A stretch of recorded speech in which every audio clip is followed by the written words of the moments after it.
Olá pessoal, como vão todos? Estamos aqui novamente no canal Seguros e Sinistros Ponto a Ponto para abordar com vocês um vídeo do tema 6, que é Sinistros de Incêndio, Procedimentos e de Regulação, voltados para corretores de seguro.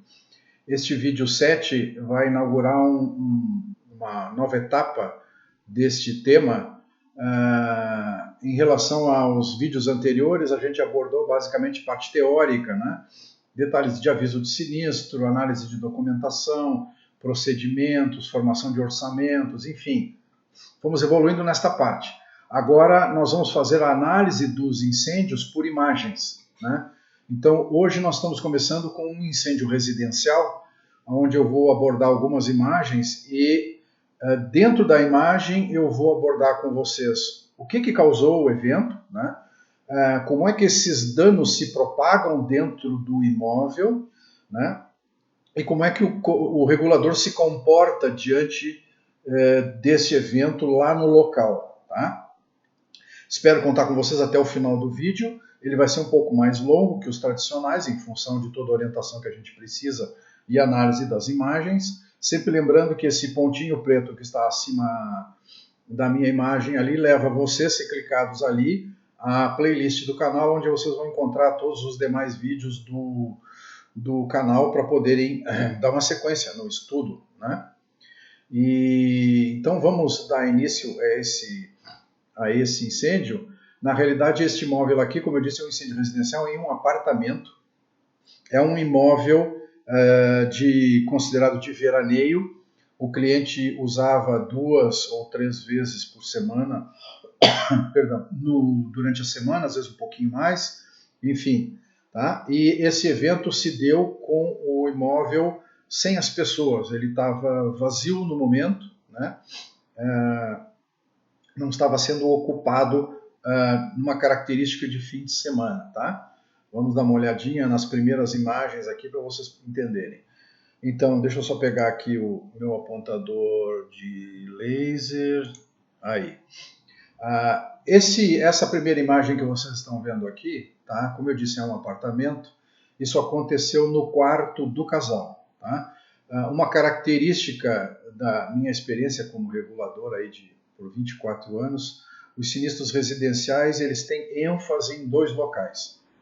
Quarto, né, se do casal ou de alguma outra pessoa, e também a cozinha. São os 2 lugares, tá? Onde se efetivam mais os sinistros de incêndio. Tá? Nesse aqui eu estou apresentando é um quarto do casal, é uma suíte, tá? É um quarto de uma dimensão bastante boa, é um apartamento de bom padrão, tem mais de, se não me engano, 160 metros quadrados de área privada. São 3 apartamentos, 3 suítes, uma cozinha de grande porte, de bom porte, diria eu, com dependência de empregada, lavanderia e uma sala de estar e jantar também de boas dimensões, tá? Então, esse incêndio, o foco primário deu-se no quarto, tá? E foi o único foco, tá? Não foi um evento criminoso, foi de natureza, digamos assim, acidental de fato, tá? Ele se deu na rede elétrica, tá? E vocês podem ver que o quarto ele tinha uma carga combustível bastante elevada, era um quarto bastante mobiliado, muita madeira, muitos guarda-roupas, e isso trouxe muita carga combustível, então o incêndio ali se deu, né, e levou praticamente todo o material que estava ali dentro se carbonizou, de maneira assim quase que total. Tá? Vocês podem ver aqui pelo mobiliário. Isso aqui ficava num canto do apartamento, vocês podem ver que os danos foram severos, inclusive no reboco, né, no revestimento. E essas 3 caixas aqui, eu trouxe elas de maneira ampliada para cá, para essa imagem aqui mais à direita, onde essas caixas maiores aqui são caixas de telefone e também usadas por internet, TV a cabo, enfim. Elas não têm relação com o sinistro. A que tem relação com o sinistro é essa do centro, onde a energia elétrica entra para dentro do imóvel, uma das tomadas. Mas dentro dessa tomada aqui, em função da posição da cama do casal, que era exatamente em frente, né, ficava a TV e aqueles outros, imaginem todos os outros tipos de equipamento possíveis e imagináveis, estavam todos ligados nesta tomada de uma maneira não muito adequada, né? E a outra questão que a gente tem que entender é que esses equipamentos, TV, esses tocadores de DVD, né, caixas de som, outros equipamentos por exemplo, de jogos, enfim, o que vocês imaginarem, amplificadores de som, boa parte deles fica ligado, né? Desligado no uso, mas eles ficam em stand-by, ou seja, a energia sai das fiações e vai até a fonte do equipamento, tá? Para mantê-los ligados sempre com a facilidade de que você aperta o botão da TV, a imagem surge quase que imediatamente, né? Então, o stand-by é isso. Se você retira ela da tomada, ela demora mais tempo para voltar. Então, há consumo de energia e isso aqui fica tudo energizado, tá? E o que aconteceu? Era uma terça-feira, o que se identificou provavelmente foi uma oscilação na rede, tá? E essa oscilação, não vou entrar em detalhes técnicos agora aqui, mas essa oscilação levou a um aumento elevado da temperatura dos condutores. Esses condutores têm um revestimento plástico, eles derreteram, eles são incombustíveis, mas eles começaram provavelmente a gotejar o plástico, né? E os fios entraram em curto, né?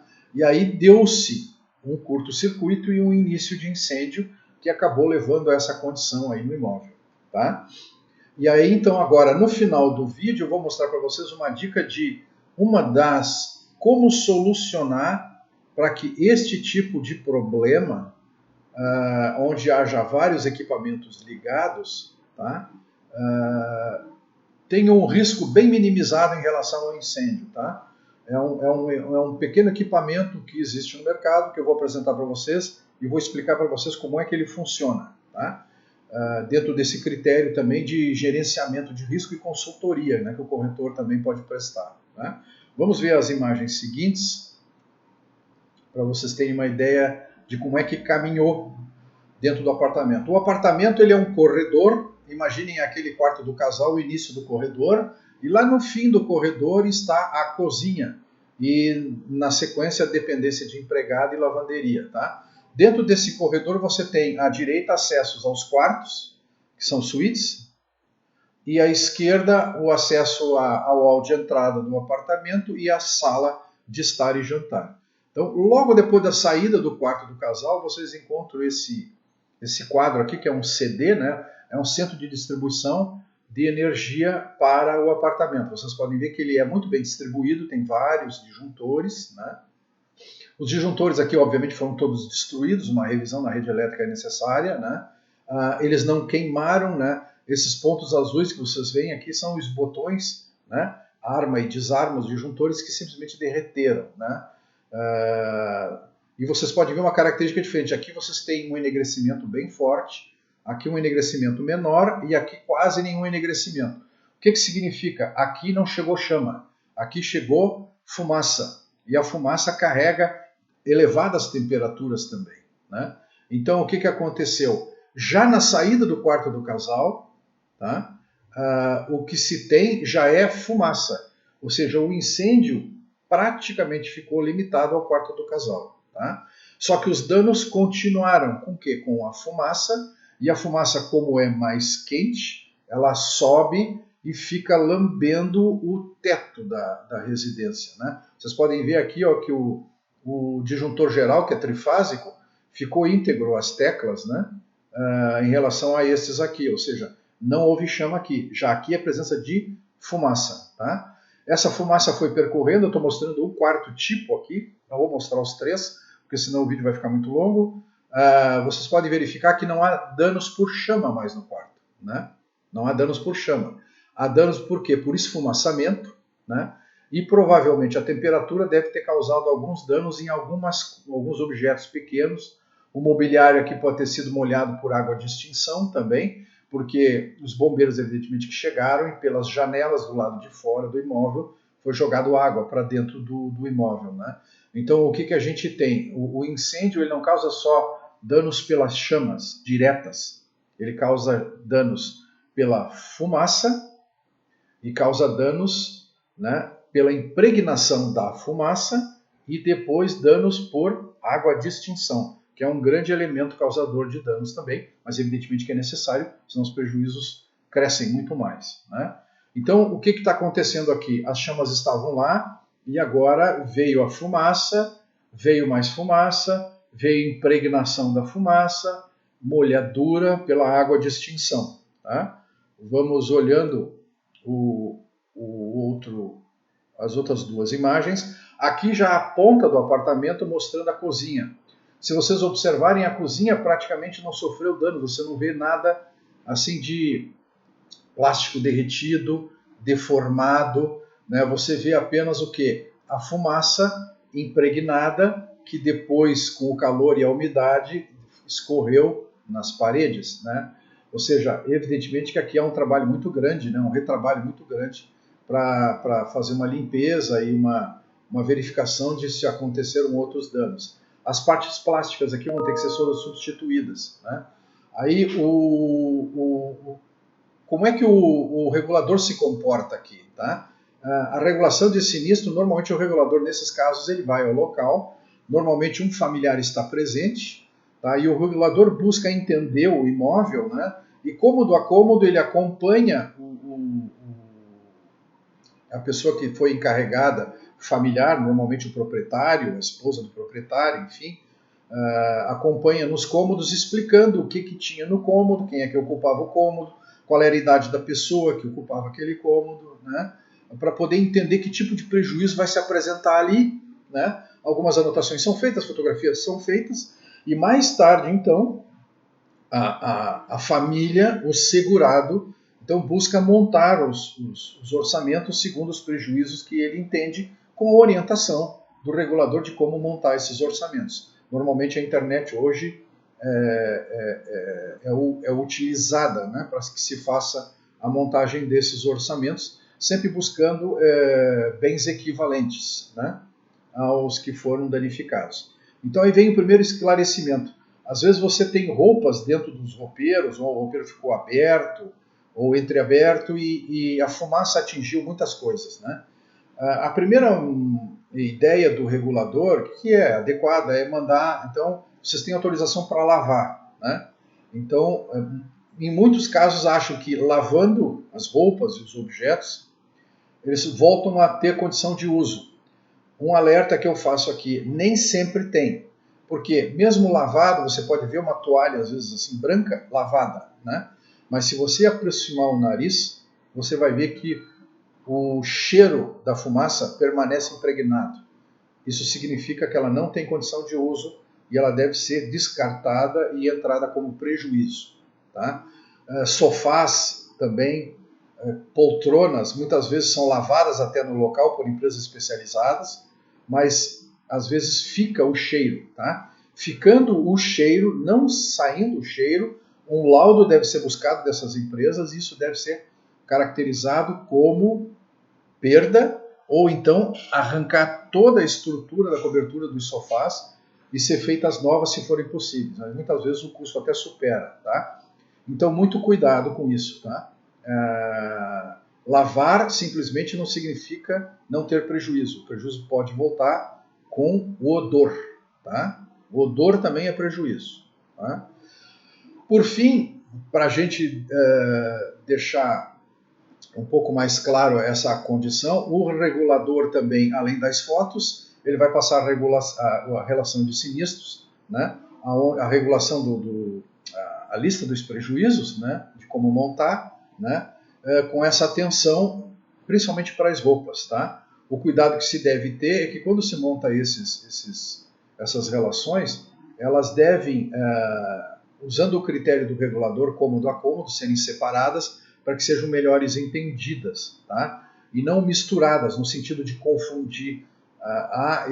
Por experiência pessoal, às vezes se pega assim, no sentido de deixar passar mais coisa. Isso só atrapalha e, na dúvida, a gente para tudo e tenta refazer tudo de novo, tá? Então, de maneira organizada, cômodo a cômodo, é melhor, deixa o regulador com mais confiança e mais assertividade de que o prejuízo está sendo adequadamente apresentado. Tá? A outra questão que eu quero abordar com vocês é essa pecinha aqui, ó, que é a dica final que eu comentei com vocês. Tá? Como resolver aquele tipo de problema. Tá? Boa parte da solução desse tipo de problema, onde temos uma tomada e vários equipamentos ligados a ela, é essa peça aqui, que usualmente no mercado é chamada de régua. Tá? Na realidade, muitas pessoas fazem o quê? Usam os T's e vão acumulando um T sobre outro, né? E aí as pessoas dizem, não, mas é pouca energia, é uma televisão que consome 150 watts, é um tocador de DVD que consome 50, é baixa energia, não tem problema, dá para botar nos plugs, nesses T's. Esse critério de baixo consumo, o plug parece inteligente, mas ele não é, ele é burro, né? Porque ele não sabe quando há queda de tensão e nem sobretensão. Tá? Então essa régua, ela é um T sofisticado, podemos chamar assim, e o que ela tem? Ela tem as tomadas de entrada aqui, por exemplo, essa aqui tem 5 entradas aqui, ó, para equipamentos. As réguas, normalmente, ela tem aqui a tomada de liga e desliga, e essa caixinha aqui do lado é um fusível de vidro, que fica aqui instalado. Abaixo do fusível desse vidro ainda existe um fusível de reserva, normalmente de 10 amperes. 10 amperes, se essa régua for de 127 volts, vai garantir tranquilamente 1000 watts de consumo nessas 5 peças aqui, sem problema nenhum. Mas a grande vantagem disso está num componente, e eu gostei disso aqui, ó, porque ele mostra essa plaquinha aqui, ó, é uma placa de circuito, e essa peça amarela aqui, ó, chama-se tiristor. Tiristor, tá? Ele é um componente de segurança que, onde há uma sobretensão, tá? Uma descarga abrupta na rede, esse tiristor se rompe e impede que a energia passe para as tomadas. Tá? E o fusível de vidro, quando é uma sobretensão rápida, o fusível, como ele é de vidro, ele tem uma lâmina de metal ali dentro. A lâmina precisa se aquecer para depois se romper. Alguns segundos leva, ou décimos de segundo. Tá? E uma sobretensão rápida, o tiristor acusa e rompe. Ou seja, é uma dupla segurança para 2 tipos de problema que nós temos. Então, recomendem aos seus clientes, troquem os T's por essa régua, tá? Que isso vai trazer muito mais segurança para o imóvel, principalmente os imóveis que ficam algum tempo sem utilização.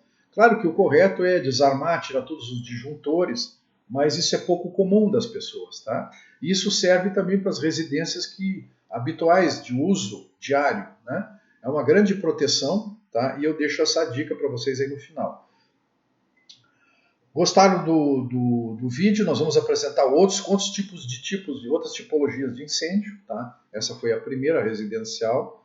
E se gostaram, façam a sua inscrição no canal. Tá? Eu tenho observado, vou abrir uma questão para vocês, eu tenho observado que metade do tráfego no meu canal não são de pessoas inscritas.